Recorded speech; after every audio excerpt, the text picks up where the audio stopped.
और मनुष्य को संत बहुत ऊंचाई तक ले जाते हैं, बहुत ऊंचाई। पक्षी को पंख से वो जितना जितना ऊपर उड़ सकता है वो उड़ लेता है। पक्षी का पंख उसको बहुत ऊंचाइयों तक लेकर जाता है। और यदि अच्छे सच्चे संत का यदि सानिध्य मिल जाए, पहली बात तो संत के पास टिकना बड़ा मुश्किल है अगर सच्चा संत है। जितना वो भजन करता है उतना ही डांटता है, कभी कभी गुस्से में आकर गालियां भी खूब दे देता है। अगर सच्चा है तो उसके पास टिकना मुश्किल।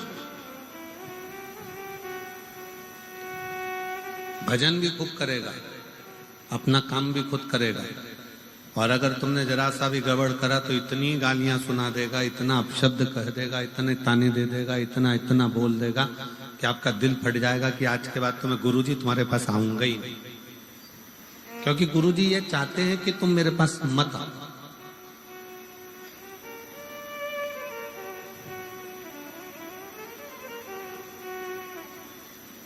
पक्षी का पंख और मनुष्य के लिए संत बहुत जरूरी है। यदि पक्षी का पंख नहीं है तो बहुत ऊंचाई तक वो जा नहीं पाएगा, घुट घुट कर भीतर ही मर जाएगा, प्राण छूट जाएगा। उसी तरह जीवन में मानव के शरीर में, मनुष्य की देह में संत का होना जरूरी है। आप किसी गुरु से जुड़े हो, किसी संत से जुड़े हो, पर जुड़ना भी तो असली से। बहुत कठिन हो गया है असली संत का मिलना।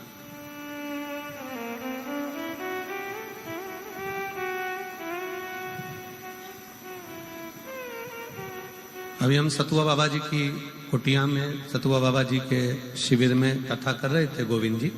तो वहाँ एक छत्तीसगढ़ के गोयल परिवार मिलने के लिए आए, और गोयल परिवार मिलने के लिए आए और वो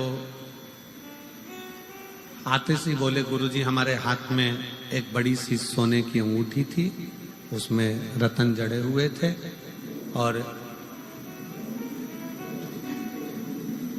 एक कोई साधु का वेश रख कर आया और उसने हमारी हाथ में से अंगूठी निकाली और मुंह में रख के और चला गया। हमने उससे कहा तुम हमारी अंगूठी दो, नहीं दी। क्या ऐसे भी लोग होते हैं? हमने गोयल जी से कहा, गोयल जी असली संत की दृष्टि तुम्हारे गोल्ड पर नहीं होती, असली संत की दृष्टि तुम्हारे धन पर नहीं होती, असली संत की दृष्टि तुम्हारी प्रॉपर्टी पर नहीं होती, असली संत की दृष्टि तुम्हारे दिल में बैठे हुए राम कृष्ण और शिव पर होती है कि तुम्हारा भजन कितना।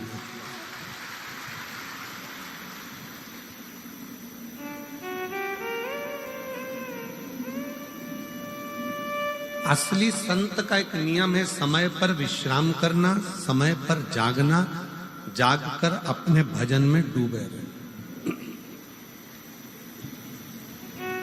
ये दुनिया के प्रपंच में संत कभी नहीं पड़ता। थोड़ी देर यहाँ बैठे, थोड़ी देर वहां बैठे, थोड़ी देर भाग गए, थोड़ी देर उधर आ गए, थोड़ी देर उधर चले। संत का स्वभाव ये नहीं होता। संत अपना डेरा बनाकर जो बैठता है, जपता है। और ये कहां से मिलता है? तो कहा ये शबरी अम्बा का चरित्र देखिए।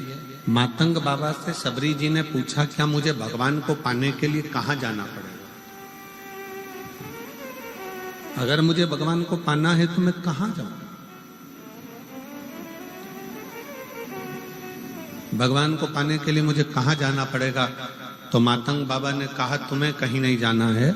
एक जगह पर बैठकर जब तुम अपनी तप साधना में डूबे रहोगी, एक जगह पर बैठकर जो तुम भगवान की भक्ति करती रहोगी, एक जगह से ये प्राप्त होता है कि भूमि कैसी है।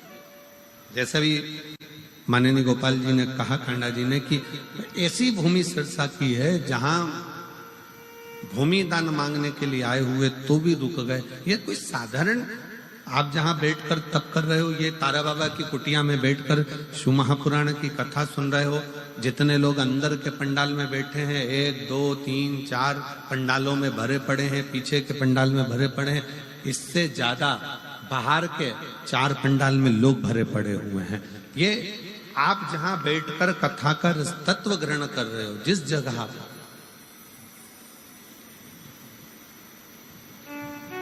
दिल से सुनो, दिल से देता है। हृदय से आपने उससे कुछ कहा, वह हृदय से स्वीकार करता।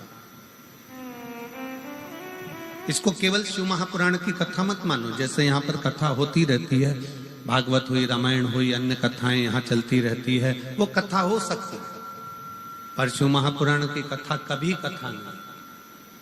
शिव महापुराण भले वो पोथी के रूप में दिखती हो, शिव महापुराण भले वो कथा के रूप में रहती हो, पर शिव महापुराण कथा नहीं है।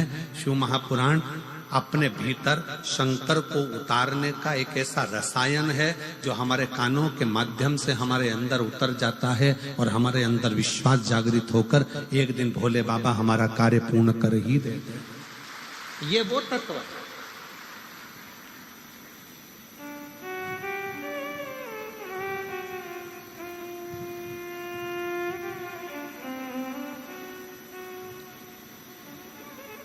इसीलिए वो कहते हैं, पी लेना हरि नाम का प्याला, सारे रोग मिट जाएंगे।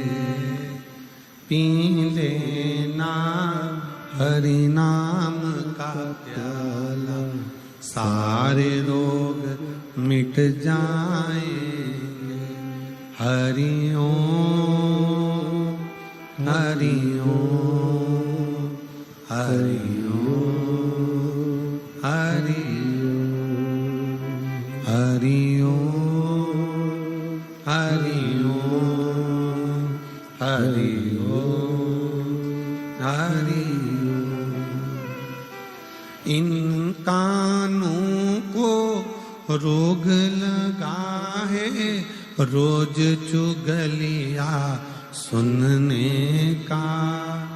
इन कानों को रोग लगा रोज चुगलिया सुनने। इन कानों से शिव नाम सुन लो, सारे रोग मिट जाएंगे। हरि ओम हरि ओम हरि ओम हरि ओम हरि ओम हरि ओम हरि ओम। ये श्रवण जो दिया है भगवान ने, जो ये कान दिए हैं, इसमें एक रसायन शिव नाम का डाला। यहाँ पर कई मेरी जीजियां ऐसी बैठी हैं, कई मेरे जीजा बैठे हैं, कई मेरी बेटियां बेटा मेरी माताएं ऐसी बैठी हैं। उनको अगर एक दिन वो शिव महापुराण की कथा नहीं सुनती है ना, तो उनका भोजन नहीं पचता। उनको बेचैनी आने लगती है कि हमने कथा नहीं सुनी। प्रतिदिन सुनती, भले 5 मिनट सुनेगी, 10 मिनट सुनेगी, टीवी चालू कर कर छोड़ देगी, अपने काम में लगी रहेगी, बर्तन घिसती रहेगी, कपड़ा धोती रहेगी, रोटी बनाती रहेगी और कथा चलती। काम करते रहो, नाम जपते रहो, श्री शिवाय नमस्तुभ्यम बोलते रहो, तो वो लगी है अपनी भक्ति।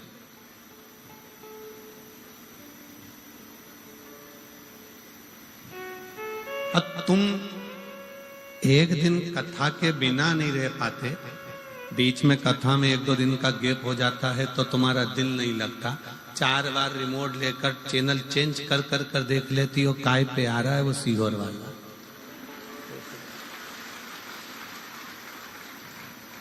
और फिर वो जीजी चिल्लाई थी ना, आवाज बढ़ा दे रे, बस वैसा ही। अरे बस योर वाले के लगा दे रे। अब बड़ा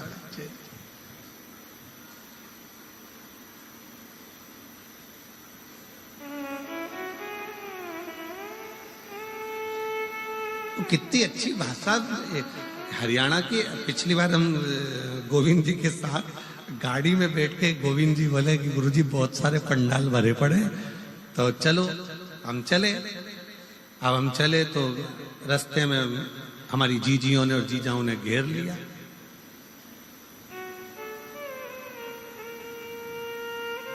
और वहीं से होटले के पास में से गाड़ी जा रही थी, गोविंद जी के ध्यान में होगा, नीचे से खड़ी होकर एक जीजी चिल्लाई, ओ गुरुजी तू कितने दिन बाद दिखा है? हमने कहा वाह।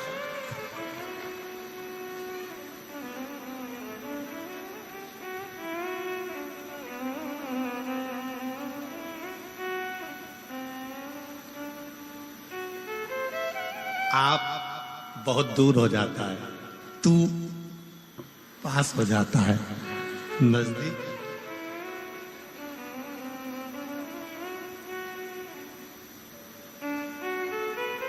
बिल्कुल नजदीक। हृदय की भाषा है। मैं बहुत बहुत मेरी जीजी जीजाओं को प्रणाम करता हूं, नमन करता हूं। साधुता है, प्रणाम नमन है आपका। शिव तत्व इसी को, आप शंकर को बहुत दूर ना पाए, आप शिव जी को बहुत दूर ना पाए। मातंग बाबा ने माँ शबरी अम्बा से कह दिया था तुझे कहीं नहीं जाना है, तू यहीं बैठी रहे, एक ही जगह पर जपती रहे, वो आएगा। एक ही जगह पर जपती रहे, वो आएगा। और तुम्हारे लिए गोपाल जी कांडा जी ने ऐसा कर दिया, तुम्हें कहीं नहीं जाना है, सिरसा में 5 बार तो आना ही पड़ेगा।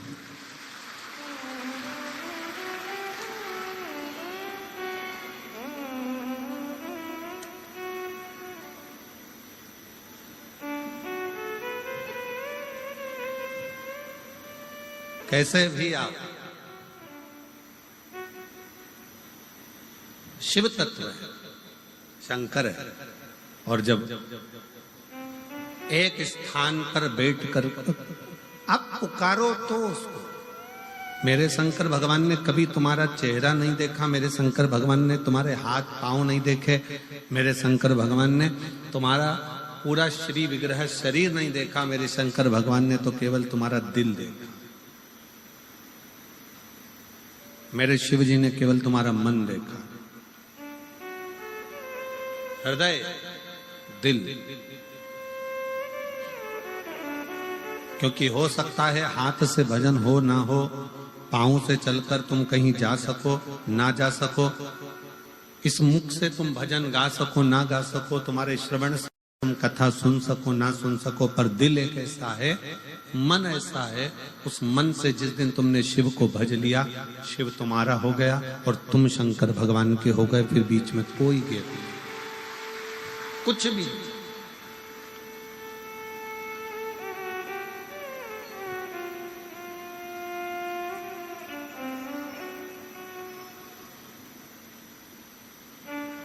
पक्षी के लिए पंख, मनुष्य के लिए सन, दोनों जरूरी।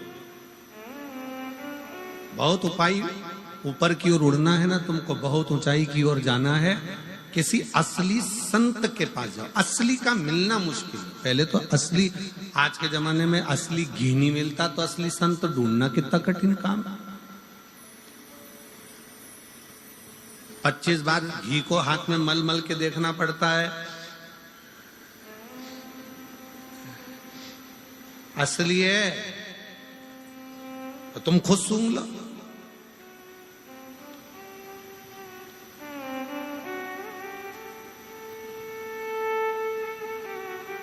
असली बहुत कठिन है कि असली घी मिल जाए। नकली के युग में हम पहले भी एक कथा कहे, एक पढ़ा लिखा लड़का, उसको नौकरी नहीं मिल रही थी, उसने खूब अच्छी पढ़ाई कर ली, गांव में सर्कस आ गया, सर्कस वाले से कहा कि मुझे नौकरी दे दो। सर्कस वाले ने कहा 12,000 रुपये महीना मिलेगा, नौकरी कर लो, पर तुम्हें बंदर के कपड़े पहनना है, पिंजरे में जाना है, शेर के मुंह में हाथ देना है। उसने मन में सोचा 15,000 रुपए में शेर के मुंह में हाथ दूंगा, मरीज जाऊंगा। फिर वो 15,000 का मतलब क्या?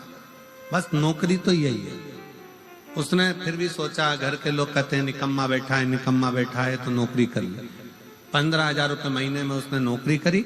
सर्कस चालू हुआ, लोग बैठ गए, पिंजरा आया, पिंजरे के अंदर इस बंदर की खाल पिनाकर इसको छोड़ दिया 15,000 रुपए वाले को, और फिर पिंजरा बंद कर दिया। इतनी देर में सामने से उस पिंजरे के अंदर शेर को छोड़ा गया, जो धाड़ता धाड़ता अंदर आया।